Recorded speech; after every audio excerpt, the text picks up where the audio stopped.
Hello, hello la communauté, j'espère que vous allez bien. Je vous retrouve dans cette guidance, dans ce partage.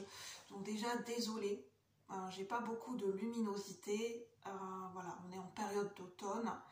Par chez moi, il fait très très gris dehors, donc il y a très peu de luminosité. Et donc j'espère que ça ira quand même. Donc je vous retrouve. Je souhaite faire une guidance pour les êtres qui sont en séparation. Et là, le mot qui m'est venu, c'est les êtres d'amour en séparation. Nous sommes tous des êtres constitués de cette énergie d'amour inconditionnel, parce que j'ai la carte de l'amour inconditionnel. J'ai 3 cartes qui sont restées et en fait j'ai ressenti de les laisser. Je vais voir comment ça me parle, mais en fait c'est des cartes, des énergies qui viennent de l'oracle de la féminité sacrée. On m'a demandé de les garder.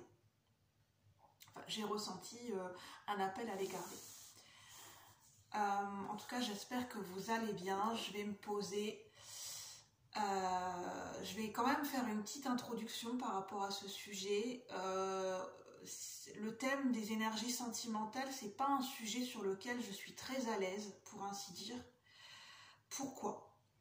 Parce que moi j'ai fait un cheminement et on est toujours en cheminement, bien sûr, hein, on n'est jamais complètement, on est toujours en train d'apprendre ou de guérir quelque chose dans notre vie, parce qu'on est des êtres humains, hein, j'ai envie de dire. Je fais partie, enfin je ne suis pas exclue de ce cheminement de guérison et de connaissance de soi. On continue, on est toujours sur un cheminement. Et moi, c'est un cheminement qui concerne, mais pas que, la dépendance affective, pour ceux qui ne le savent pas, et la blessure d'abandon. Voilà. J'ai un cheminement qui est en lien avec la blessure d'abandon, la blessure de rejet et la dépendance affective. Gros packaging, hein, on va pas se mentir, c'est un gros packaging. Donc, je sais ce que c'est, comment dire. Je sais que c'est un sujet qui est très délicat, les énergies sentimentales, quand on est à la recherche de l'amour, quand on est touché par la blessure d'abandon, que ce soit de conscient ou de manière inconsciente, c'est cette phrase, quand un être nous manque, tout est dépeuplé. Et je sais ce que c'est que d'être habité par des énergies de manque, et de se focaliser, quand on est vraiment focalisé sur notre vie sentimentale et qu'on oublie tout le reste, qu'on s'oublie soi-même et quand on oublie tout le reste, parce que forcément c'est pas évident. C'est pas évident c'est tout un chemin de guérison et il n'y a pas de formule baguette. Oh là là, j'ai du mal à parler. Je reprends. Je me laisse guider, donc si c'est du live en direct, hein, je me laisse guider. Pas de perfectionnisme, hein, pas de phrases toutes faites dans cette vidéo. C'est un sujet qui me tient à cœur, cette guidance des êtres en séparation, parce qu'il n'y a pas de formule magique, il n'y a pas de recette toute faite, parce qu'on peut traverser des moments très difficiles. C'est un cheminement pour ceux qui le vivent. C'est un cheminement qui est long, qui est parfois un périple, qui est pénible, où on peut avoir l'impression, à certains moments, on ne va jamais s'en sortir. C'est pas une guidance pour vous mettre dans des énergies fatalistes, hein, loin de là. Je vais vous expliquer par la suite, mais c'est vraiment ce qu'on peut ressentir. En fait, à ce moment-là, on a l'impression qu'on est seul au monde, qu'on est seul à ressentir ce qu'on ressent et que les gens autour de nous ne pourront jamais comprendre cette douleur qu'on peut ressentir. Quand on a vécu Il faut savoir que moi, j'ai vécu des ruptures amoureuses qui ont été très difficiles dans ma vie. Notamment, mon premier amour, notamment. Mais pour beaucoup de monde, hein, ça a été... et ça n'a rien à voir avec l'âge. Peu importe l'âge que l'on a, une rupture amoureuse, ça peut toujours être douloureux. Peu importe l'âge que l'on a, peu importe si on soit un homme ou une femme, qu'on soit enfant, adolescent, même un enfant qui connaît son premier amour, 2 enfants qui sont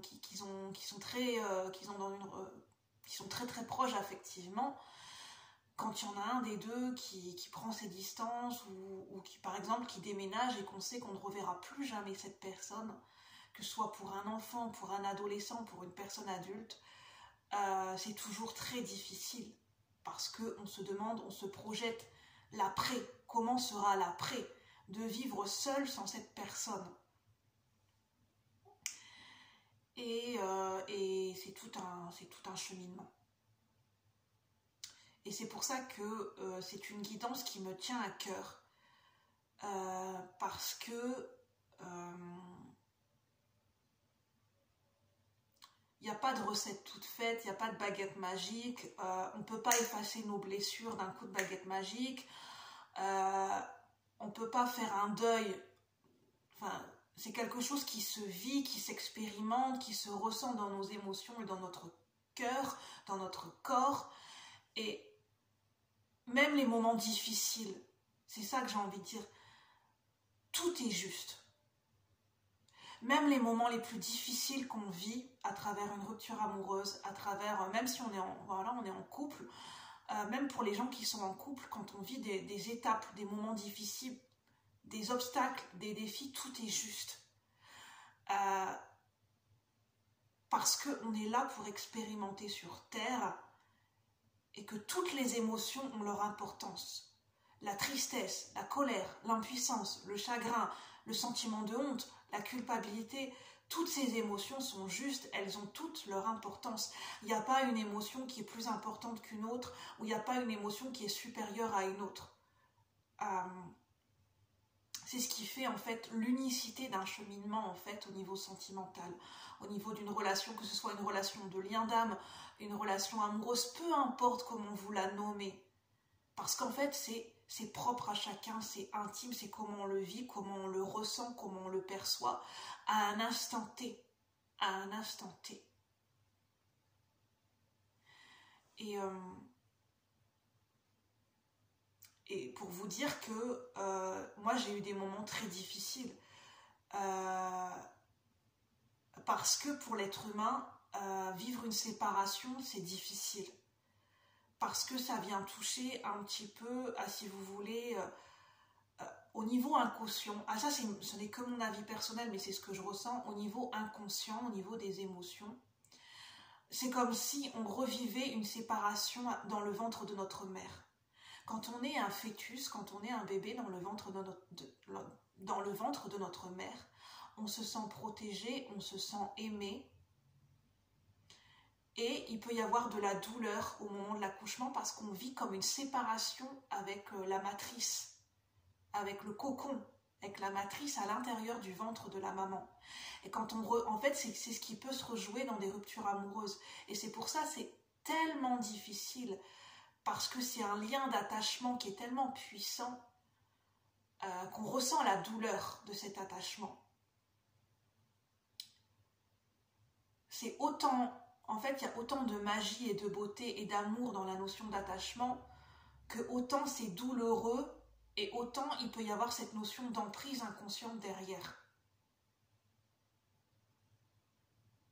Et en fait, c'est toutes ces polarités qu'on a tendance à mettre en tant que négatif, positif, ombre et lumière, tout dans un cheminement de guérison, à travers une relation amoureuse ou à travers une séparation, tout est important. Parce que je l'ai vécu et je peux vous en parler en connaissance de cause.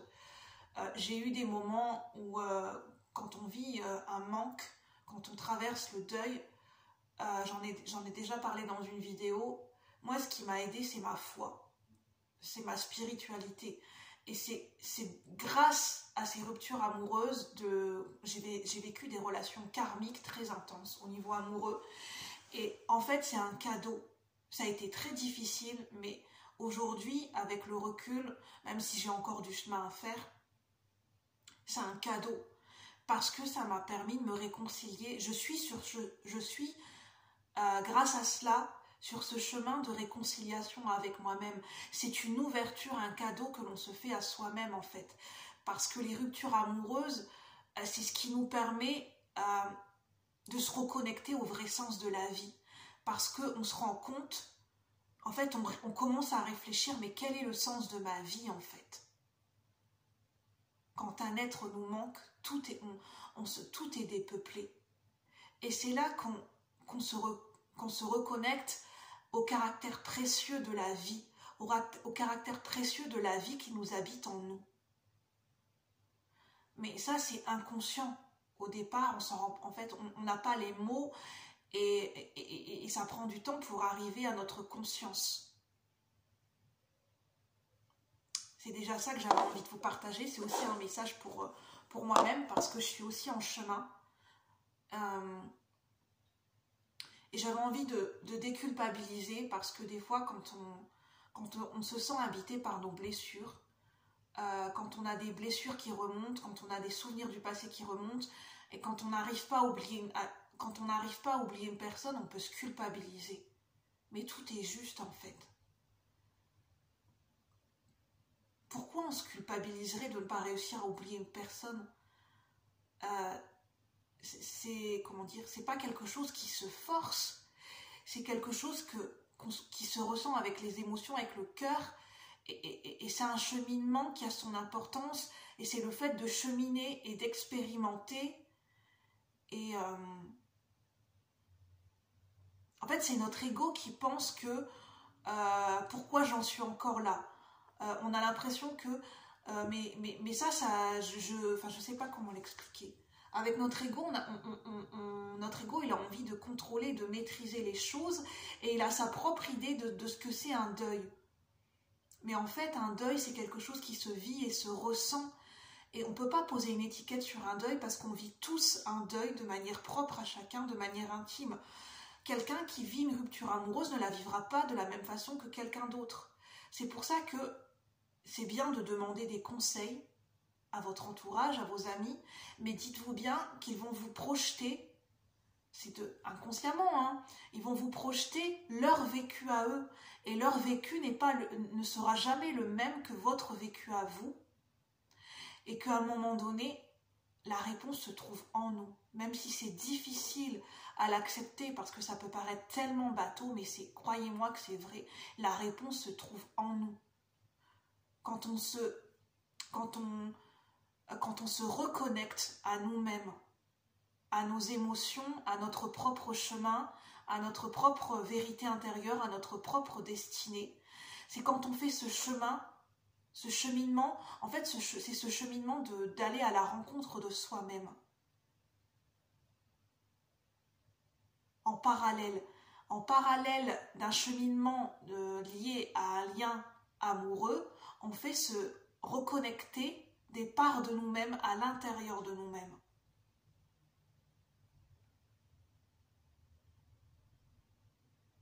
C'est comme un petit peu ce coquillage de l'amour inconditionnel. C'est en fait on chemine et on va de plus en plus en profondeur pour rentrer complètement, pour aller à la rencontre de nous-mêmes en profondeur, couche par couche, pour atteindre le centre de notre être. Je vous montre la carte.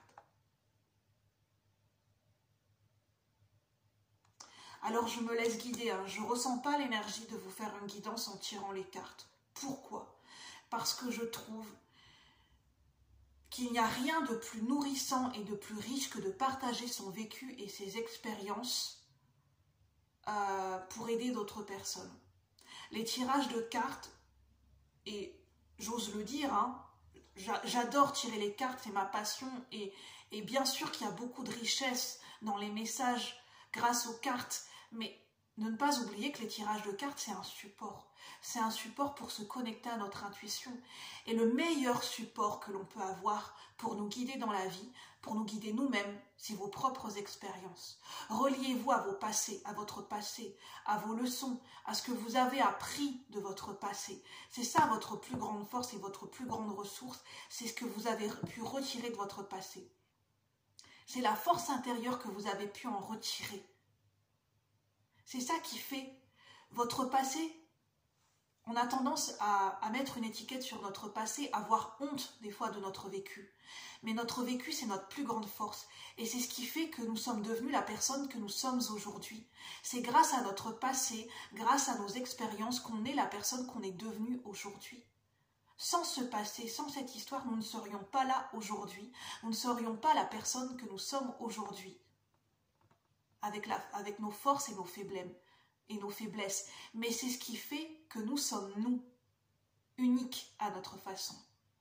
Et j'espère que ce message, humble soit-il, parce que c'est mon but d'être dans cette humilité, que ce message pourra résonner, pourra vous aider et pourra vous parler, si ça résonne de cœur à cœur avec vous. Bien entendu. Je vous remercie de votre écoute. Si je le ressens, je ferai d'autres partages en ce sens. J'espère que ce partage sans tirage de cartes vous parlera et vous touchera autant que les autres vidéos que je puisse tourner. Je vous souhaite une bonne journée. Je vous souhaite un beau cheminement vers vous-même. Et je vous dis à bientôt. Namasté. N'hésitez pas à liker si vous avez aimé cette vidéo et à partager au plus grand nombre si vous pensez que ça pourra aider d'autres personnes. Parce que c'est le but de cette chaîne. Merci. À bientôt. Namasté.